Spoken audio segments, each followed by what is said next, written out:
그러면은 내가 좀 안정적으로 확정 급여형을 할 것이냐, 확정 기여형을 할 것이냐, 좀 선택을 그렇죠. 잘해야겠네요. 자, 그러니까 뭐 확정 급여형 같은 경우는 딱 정해진 금액을 주니까 안정적인데 단점은 만약에 그 사이에 엄청나게 투자 시장에서 자산 가격이 올라가게 되면은 따라갈 퇴직금이 상대적으로 좀 적어질 수 있고 반대로 DC형 같은 경우는 내가 12분의 1만큼의 임금을 매년 퇴직금으로 네. 적립했는데 그 사이에 내가 운용을 잘해서 내가 가입한 펀드나 또는 내가 가입한 투자 상품이 굉장히 대박이 난다. 그러면 퇴직금이 굉장히 커질 수 있죠. 근데 반대로 쪽박을 투자가 좀 손실이 생기면 퇴직금이 줄어들 수도 있다. 아, 이거 상당히 고민되는 문제가 아니겠습니까? 자, 그래서 여러분들의 투자 성향에 따라서 잘 선택을 하셔야 된다. 네. 퇴직금은 어떻게 수령을 해야 돼요? 자, 퇴직금을 수령하는 방법은 2022년 4월부터는 말이죠. 무조건 IRP 계좌에서만 받을 수 있도록 법이 바뀌었습니다. 네. 물론 예외도 있습니다. 퇴직금이 300만 원 이하거나 55세 이후에 퇴직하는 경우라면 IRP 계좌가 없어도 우리가 퇴직금을 받을 수가 있겠죠. 네. 그렇지만 그런 경우가 아니라고 한다면 무조건 IRP 계좌를 통해서 퇴직금을 받아야 되는데요.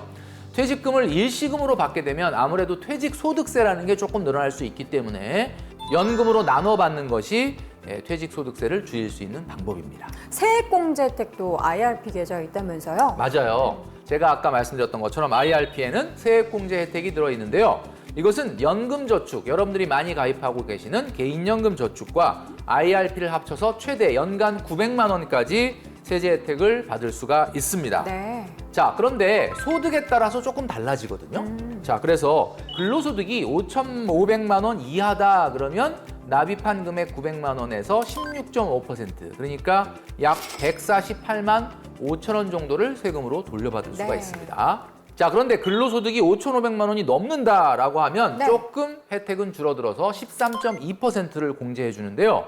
이것은 900만 원에 13.2%인 118만 8천 원을 세금으로 돌려받을 수 있습니다. 산수 진짜 빠르게 하시네요.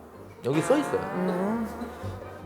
수령 조건이 있는데요. 5년 이상 납입을 해야 되고 55세 이후부터 연금을 수령하는 조건이어야 됩니다. 그러면 이 계좌 IRP가 장점이 많으니까 다들 많이 얘기하는 것 같은데 그렇죠. 어떤 장점이 있나요? 우선은 과세 이연 효과라는 게 있죠. 세금을 당장 내는 것이 아니라 계속 뒤로 미루게 되면 실제로 세금이 좀 줄어들게 되는 효과가 있는 거고요. 둘째는 낮은 소득세입니다. 그래서 세금을 내지 않고 연금 수령 시에 3.3에서 5.5%만 세금으로 납부하면 된다라는 네. 장점이 있고요. 55세까지는 강제로 투자되는 만큼 내가 정말 하고 싶지 않아도 네. 어떻게 보면 비자발적. 자동으로 저축이 되는 장기 투자 효과를 듬뿍 누릴 수가 있습니다. 이렇게 되면 복리 효과도 같이 얻어갈 그렇죠. 수 있는 거고요. 근데 장점만 있는 게 아니라 단점도 있다면서요? 물론 그렇겠죠. 자, 단점은 55세 이전에 만약에 중도 해지를 하면 그동안 받았던 세제 혜택을 몽땅 토해내야 됩니다. 아, 자, 두 번째는요.